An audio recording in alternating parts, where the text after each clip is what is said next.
Life after 50 is full of transitions, career pivots, empty nesting, caregiving, loss and reinvention.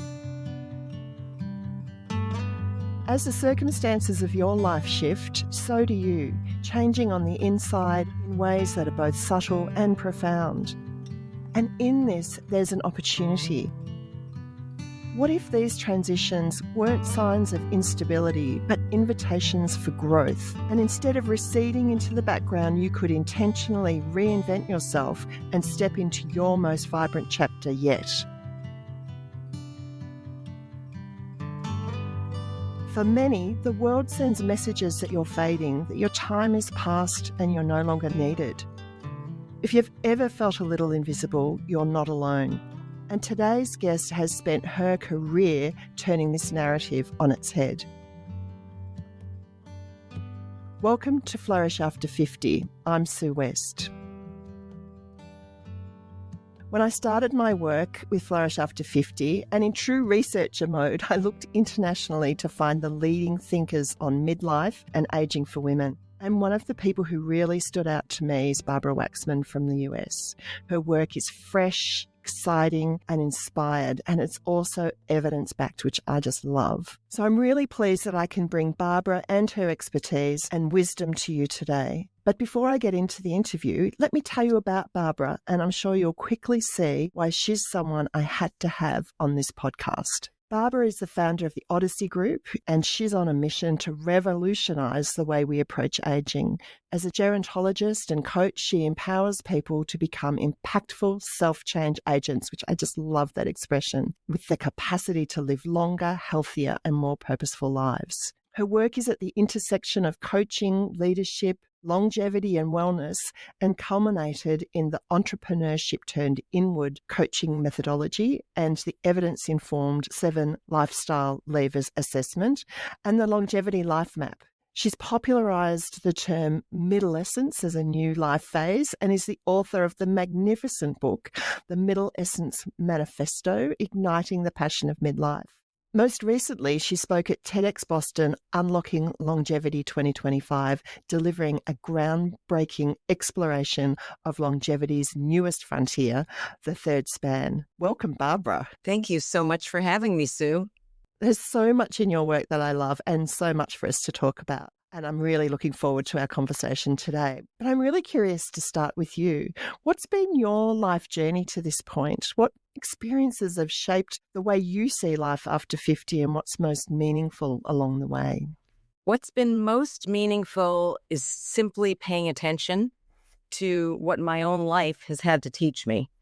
And I say that because it's a reminder for all of us that little things or impactful things in our lives, if we pay attention, have these pearls of wisdom to use. So, for example, when I was growing up, my dad was a doctor. He was a physician who would volunteer in a nursing home in Brooklyn, New York.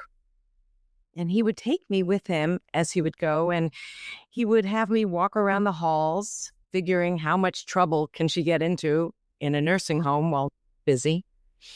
And no one told me to be scared of older people, not to pay attention to what they say. So I would peek around into their rooms and they would say, "What's a nice girl like you doing in a place like this?" And we would have conversations. And of course, I got so much positive reinforcement in being there that I always wanted to go back. And I loved older people and their wisdom, and I was really attracted to it. So my years in high school and in university, I worked in that same nursing home as a recreational therapist and wanted to make a career, what I first thought was going to be as a nursing home administrator. And then I made the move to California from New York, which are like 2 different continents, even though they're both And I worked in a business, in a strategy firm for a while before graduate school, and realized that this field of aging at the time, is what we called it, and business was so fascinating. So by the time I went to graduate school to study gerontology, the science of adult development, because we continue to develop, I also integrated entrepreneurship and business skills into it. So I did that for a number of years while I had my children. I was a consultant. And then when my daughter was 8 years old, she happened to not be feeling well for a number of weeks and asked to leave her own birthday party. And for any parents listening to this, when your 8-year-old wants to leave a birthday party, as a parent, you know something is not right. And she was diagnosed with an autoimmune disease, and I stopped working for 2 years. And I'm happy to say she's 34 now. She has 2 children. She's healthy. That's another podcast conversation. Okay. But for this, what happened, I paid attention and lived it and considered myself her navigator. And this was in about 1999. And after I became her navigator and she got better, thank goodness, I realized people, clients, CEOs of for-profit companies, executive directors of not-for-profit organizations had asked me if I would coach them. I never paid attention. Coaching was a very new kind of skill set and value proposition at the time. So I ignored it until so many people asked me, and I thought, wait a minute, I'm a navigator. I think that's something similar. And I looked at it, and I ultimately went back to school again and became what I think is the first master's level gerontologist and certified coach, at least in the United States. Started the Odyssey Group and did that for a number of years and coached high-level leaders as an executive coach and everyday people as a life coach to help people I call midlife and better understand how to empower themselves and to lead. And by 2015, when I became an empty nester, I decided I needed to take a gap year. First of all, it's wasted on youth. And I moved to Italy with my husband for a year. And that's where I got the perspective to look at my life professionally and personally and understand that we now live long enough, and the extra 30 years we've all heard about adding to our life expectancy aren't older years. We haven't made ourselves old for 30 more years. We've expanded the middle of our lives, and that's created a unique new life stage or phase that I call middlescence. And that's where the Middlescence manifesto came from, or was born in Italy, in fact. So I wrote the Middlescence manifesto when I came back. And for the past 10 years, I've been popularizing that and speaking and teaching workshops. And when I turned 60, almost 3 years ago, I started to feel a pull and paid attention towards helping people understand that longevity is not just about avoiding things. It's not just about avoiding disease, avoiding dementia.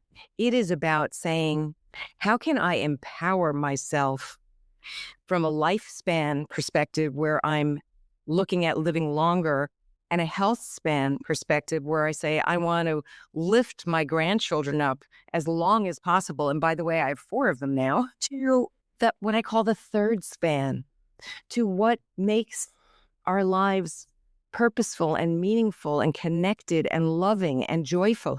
All those things that you can't measure in your blood work. So what I'm working on now is this natural evolution in my own life story that I'm trying to be of service with. I love that story, Barbara, because in it you're telling us about you and the changes that you experienced in your life, but also how that inspired you to bring new messages and new framing to other people who are going through similar experiences. And I particularly like your description of supporting people to become impactful self-change agents. So people in having the knowledge that means that they're then in charge of their lives to be able to behave in ways that contribute to health and well-being and a flourishing life, which I'm all about. So let's go back to Middlescence. So your book, The Middlescence Manifesto, Igniting the Passion in Midlife. As I said, I found this This was one of the very early pieces that I read in my introduction to you and your work, and I just loved it. So how does recognizing middlescence as a stage change the way we understand this chapter of life for women over 50? It is incredibly important to take ourselves back to adolescence and recognize we don't need to do it in the painful way many of us did the first time around. It's adolescence with wisdom. And why do I say that? Our hormones are changing or have changed. Our bodies are morphing, this time maybe not in the ways that we think are so great. Our relationships, there are more relationship changes now than ever before in our lives, from caregiving to the relationships with ourselves, our partners, becoming empty nesters, going to work after being home with children, or shifting careers after having to put bread on the table and now doing something that feels more purposeful. So this idea of middlescence really is an opportunity to understand and accept that, yes, there are reckonings in midlife and we can do hard things. It's interesting. I have a 20-year-old daughter, and she's 25 actually, but she purchased a book that was about sort of wisdom for people in their 20s and how to set your life up. And over dinner one night, she was sharing with me some of the things that she was learning, and my reflection back to her was, these are the same things I'm thinking about now in my life. And it meant that we had this very interesting conversation. And I would agree with you. I was coming to that conversation with much greater wisdom and life experience than she had, but the experience that she was going through was very similar. So, Barbara, one of the things I haven't said about me is that I used to work in science in a translation role, and I did a lot of work around the first 1,000 days of life and the way that we understand human development in the very early childhood development and how it sets us up for health and wellbeing across lifespan. And we engaged a group from the US called the Frameworks Institute, which you may or may not know, but their work with us was really about creating frames for communicating about early childhood development and its importance. And so that's work that I was engaged with for 10 years and left behind to do what I'm doing now. So when I came across your work, which really speaks to the same process of shifting our understandings and creating new kind of terminology and new concepts that really are sticky, they really resonate to change the way we think about this life stage, I've really, really appreciated. So how can women learn to see these times of change not as destabilizing, but as openings for growth and intentional reinvention? I love to garden, so I often use metaphors from the garden. The first thing I'll say is, when you think about a seed and it grows, what does it do? It has to break through the ground. It is destabilizing.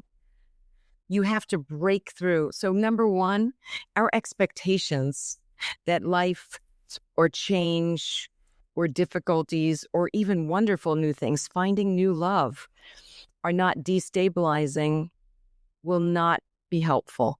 We will be destabilized. The question is not, will we fall down? It is, how will we get up?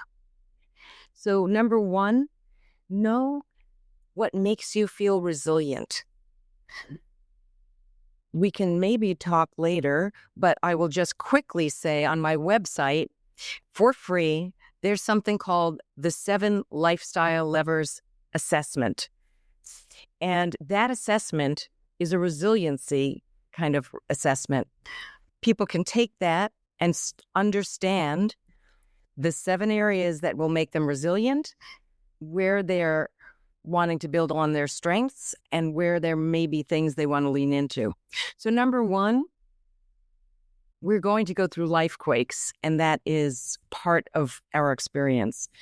Number two, we aren't that different from our 20-year-olds. We're continuing to figure it out. Understand that being in the battle for clarity is what life is about. When we stop growing, we stop living. Mm-hmm. So you're going to be destabilized, number one. you're going to have to accept that in order to get to point B, you have to leave point A. So what does that growth look like to you? Understanding who are your supporters, who's your personal board of directors that you trust, who can you talk to about this is the first thing. Understanding next, what are the things that you want to read about? There's so much out there. Podcasts like this. Thank you, Sue, for what you're bringing into the world so people can hear it and start to say, here's a pearl I want to take with me. So it is destabilizing, but the opportunities, I could tell you story after story of people who come to workshops and they leave feeling so much more clear about, oh, when I was a kid, I had this love, for example, of cooking. I had a client who brought a silver spoon as sort of a touchstone to a retreat. And this is someone who had been in the corporate world.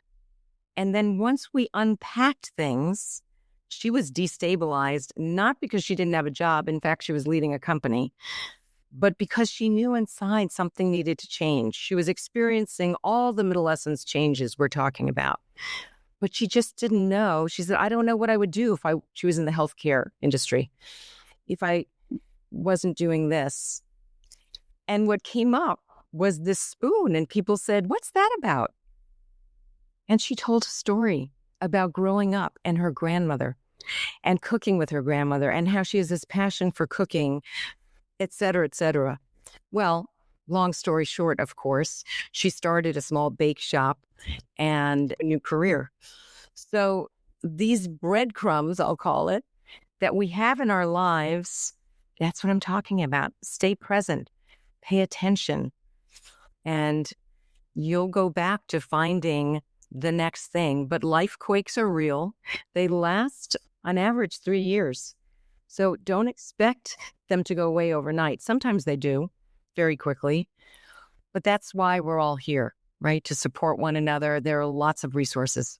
So you mentioned the 7 lifestyle levers assessment, which I've done myself, and I include in all of my programs, Barbara. So when I work with women on supporting them through to navigate their life and career transitions, they do the assessment and we talk about their findings, and it informs them really for the sorts of changes that they want to make in their lives, which is just fantastic. One of the things that I've heard you mention before is around energy management and that being central to flourishing in midlife and beyond. Can you say a little bit about what you mean by that? Thank you for asking that, because so many people hear the word energy and they think, well, maybe they think, oh, she's from California. It's like woo-woo energy. But in fact, we are electrical beings, right? That's why our spinal cord, when that gets severed, the electrical connection doesn't flow. So we are energetic beings. As we age, and this is a wear and tear theory issue, and that's real. As we age, we need to cultivate our energy, our ability to show up as impactful change agents, show up feeling if you know the term mojo, it's when that spirit you have on the inside radiates to the outside. How do we do that? The 7 lifestyle levers assessment helps people, because if you understand and can answer those questions, you automatically are going to have more energy. So it's physical energy, it's emotional energy, it's cognitive focus and clarity, it's purposeful energy.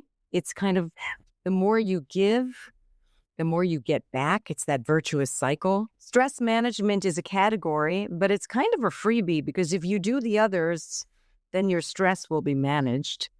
Nourishment. When we nourish ourselves, what gives us energy and what takes energy away? Coffee is a great example. Some people say, this is going to give me great energy, but then they're saying, I can't sleep at night. So you have to understand how to manage that lever for yourself by being really conscious and experimenting. And that impacts your energy. So we need to spend more time than younger people cultivating our energy, not less. And so many people believe as we get older, we need to do less and less of those things. The opposite is true. In fact, I've heard you say our lifestyle is our medicine, which it just really, really resonated for me, because it means that whatever we're doing now is the medicine that contributes to our well-being and ultimately our longevity. So many people, if I could just interject, think that genetics are destiny. Genetics, and this is being conservative, are only adding up to 20% of our destiny. The rest is governed by the lifestyle, the daily choices, the daily habits, the daily interactions that we have. That's what extends our life, has us stay as powerful for as long as possible, and makes life worth living. I think that's a really, really important point that you make there. So thank you. So you mentioned third span, and I know that in other talks I've heard you talk about health span, and we know about lifespan. Can you tell us about third span, and where and how does that fit with your concept of longevity life plan?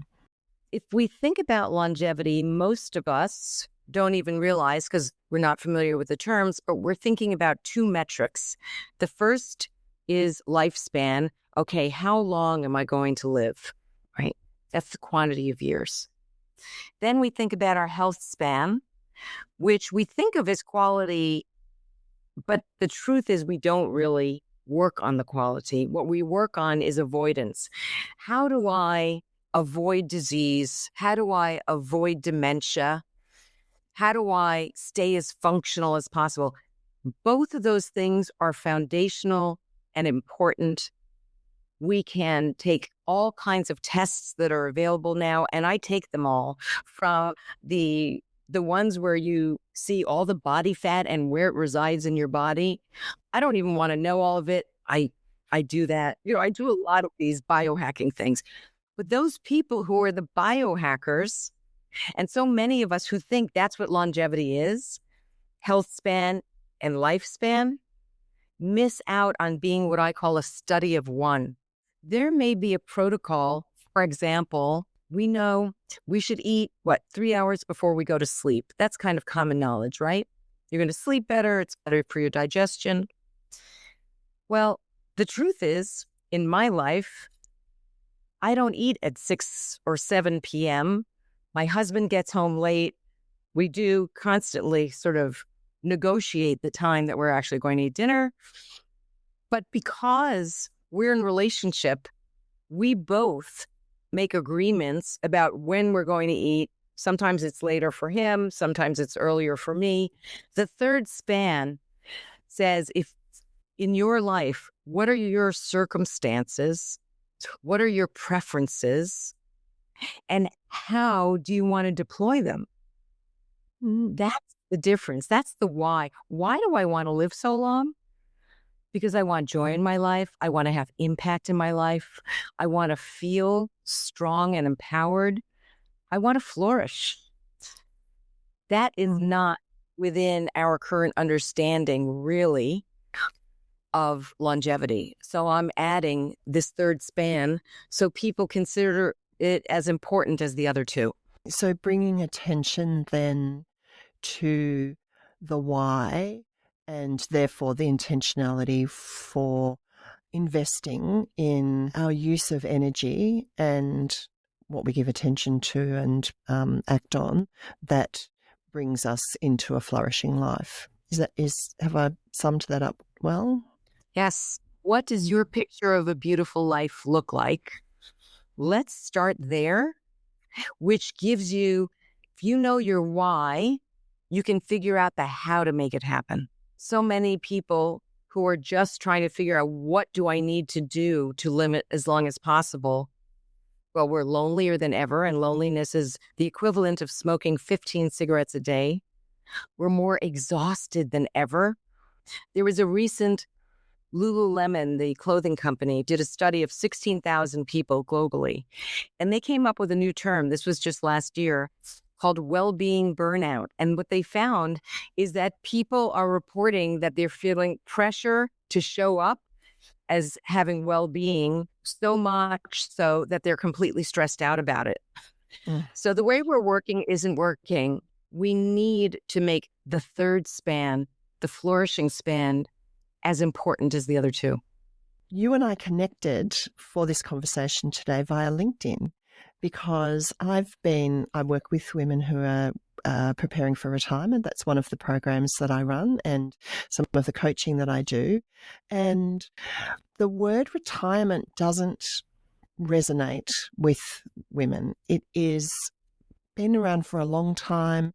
It is part of what we go through in Australia because we have accumulated superannuation across our lifetimes, and you have to declare that you're retired in order to access superannuation. But actually, it has all sorts of other meanings attached to it and associated with it that are really outdated, and so they don't resonate. So I often try and put forward other ideas about how to reframe this phase of late career and beyond. And you responded one day and suggested the term preferment. Can you talk to me a little bit about that and what you mean by that? Preferment has become a much more popular term. In fact, it's really taking off in the US right now. And here's why. The term retirement actually means to withdraw. To retire from something means to withdraw. When you think about it, people want to leave the major anchor of work to free themselves to do other things. Right? It's not that they want to withdraw from life. So it's an anachronistic term that also psychologically brings people down without even them realizing it. I love that. It brings people down. It sure does. And then how many people do you speak to who say, oh, I'm working a little bit in retirement? Well, what does that mean? So what I recognized was that what do we really want? I want to build a life that may or may not include work for pay, but that is built on a portfolio of things that I prefer to do. So I prefer to work. I love research. I love the work I do. But at this stage, I also want to be able to do other things, as do your clients, Sue. That's what we're talking about. I want to build a portfolio based on things I prefer. And if I want to work, I want to be able to do that without having to say I'm retired. That makes sense. It absolutely makes sense. And I love the word portfolio because it implies multiplicity and that you can hold together a life that includes multiple different things, maybe time with grandchildren, maybe work, maybe art and craft, maybe travel, maybe gardening, many, many things. And I like also the term because a portfolio is something that we evolve. And when I think about the portfolio that most of us put attention to for that phase of our life, it's our financial portfolio. And as I said, for most of us here, that's our superannuation. So I really love giving attention to a different kind of portfolio. And on the flip side, a portfolio implies it's something we invest in. So preferment means we're investing in ourselves and in the clarity that we want to live lives of joy, meaning, purpose, and connection. And it's work. I always say happiness is a work ethic. And so coming back to you, Barbara, the person, what's in your preferment portfolio now and what's next for you in this life stage?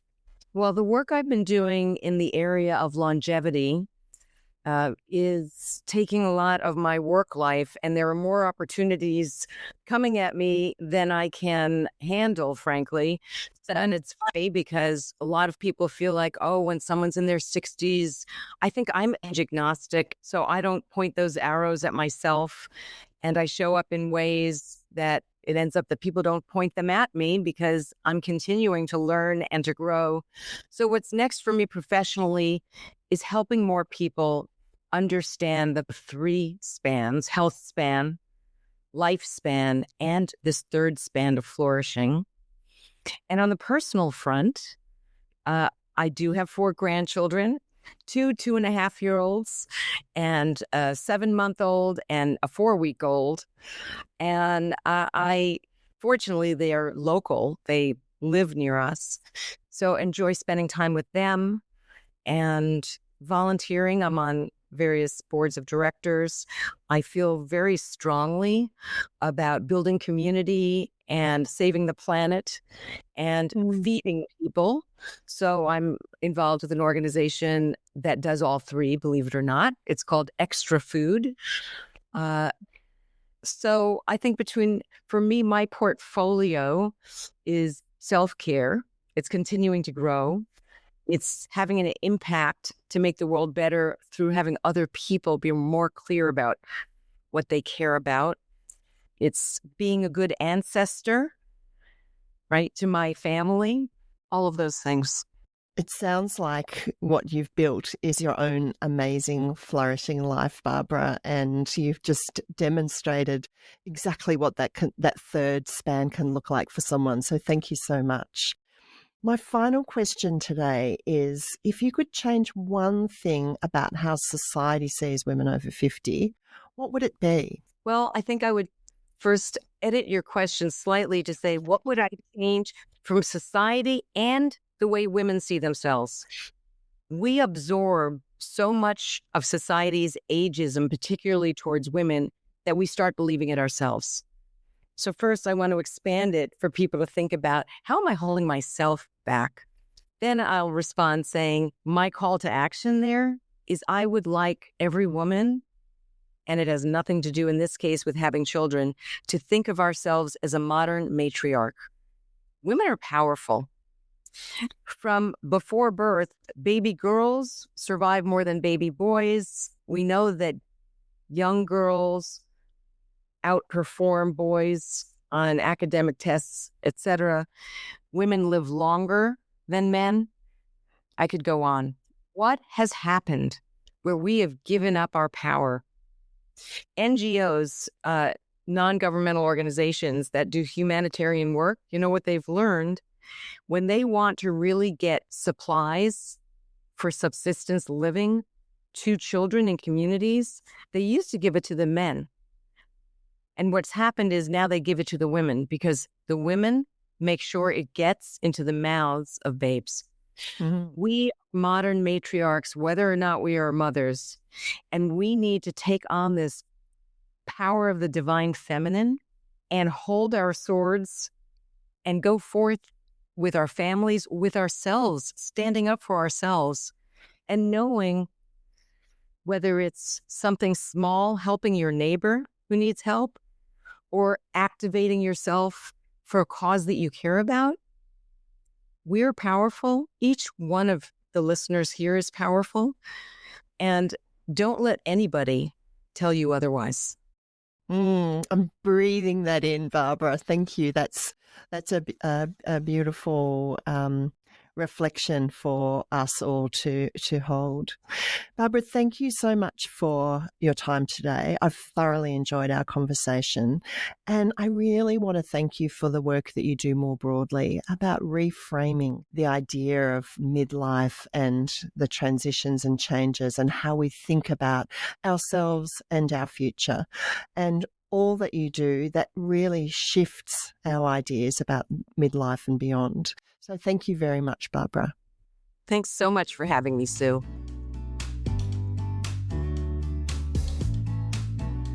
If you've enjoyed this episode, don't forget to follow in your favourite podcast app. I offer coaching and facilitate small group programs for women just like you, and have a newsletter where I share the details of upcoming events. All the links are available in the show notes. Until next time, keep exploring, keep growing, and keep flourishing.